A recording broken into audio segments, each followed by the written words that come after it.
Shalom. I'm Nama Ru. This is my husband, Rabbi David Ru. And we are talking about the weekly Torah portion.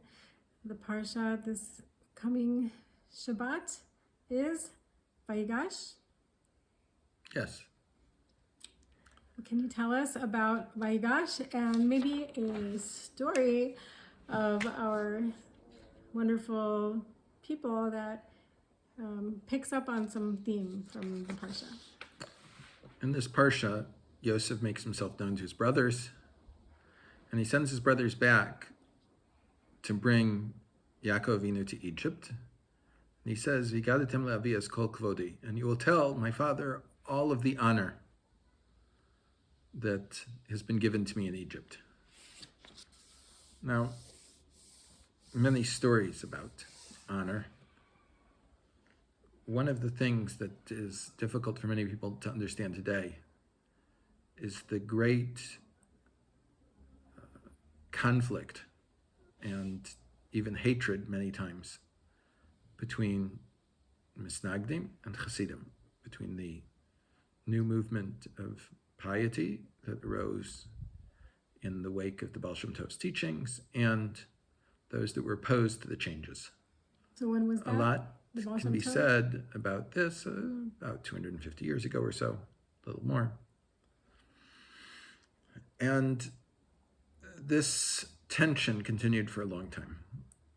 Most Hasidic Rebbes were not also the Rav of the Shtut, of the city in which they lived, or someone else had the position as the Rav of the city. There were some that were.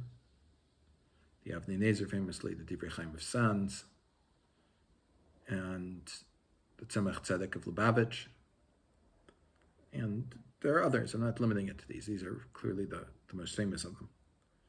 When Rebbe Nachum Mendel, known as the Tzemach Tzedek, he at one point had to travel from Lubavitch, a Hasidic city, even though it was in Lithuania, to Minsk and Vilna, bulwarks of the opposition to Hasidus, but nonetheless, from the villages around, there were many Hasidim that came to greet him in his hotel room.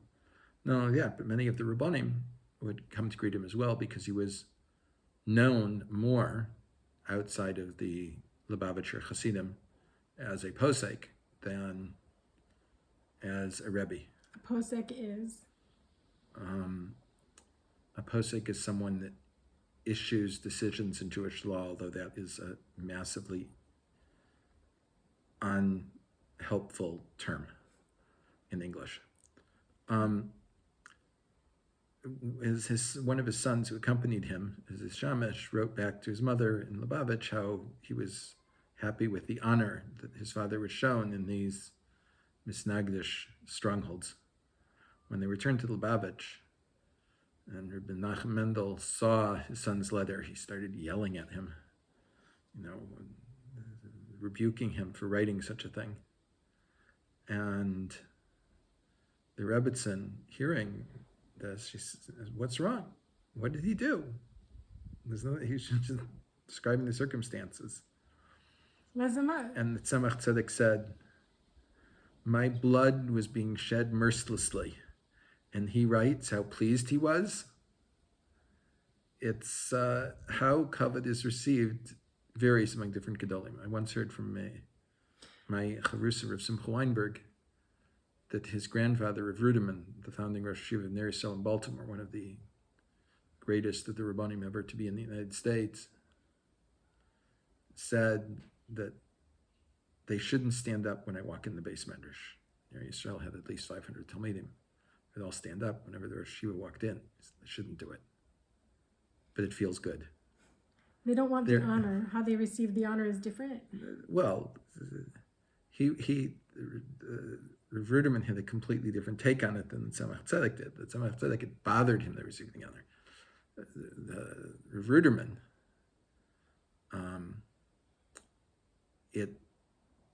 he didn't think they should do it, but he felt good. I mean, he felt, that they were giving him this great compliment.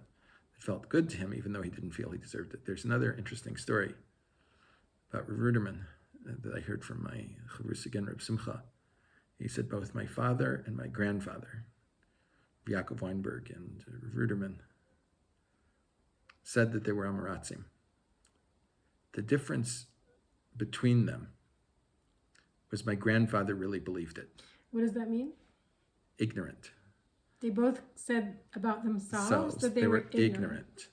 He said the difference is my grandfather really believed it. He said, when you know Ravisser Zalman and when you know the Alter of Slobodka, how much can you know already? I have felt that way many times. I remember the letters my Rebbe Rav Katz exchanged with his Chavrusa Rav Goren, completely incomprehensible. This is in when half you a were stage, in half a page, they would write things that would take hours to explain simply in the shorthand of a list of sources. The level of Torah knowledge that these people had is almost inconceivable in our generation. The generation of the Rabbanim that were trained in Europe was so different than us, and they, of course, felt the difference between them and previous generations.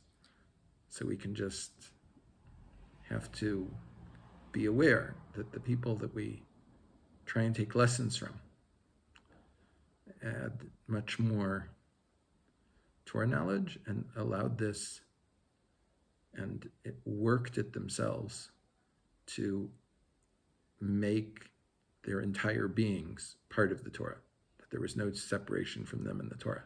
It was all one and the same.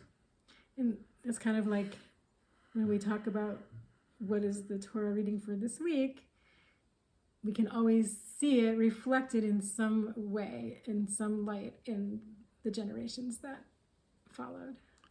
Well, the Gemara talks about seeing something through a speklaria ha'me'ira, a clear lens or a foggy lens. And I think all we can hope for today is seeing things through some type of foggy lens and never actually having clarity on something. And everyone should have a good Shabbos and feel through their Shabbos some spiritual elevation. Amen.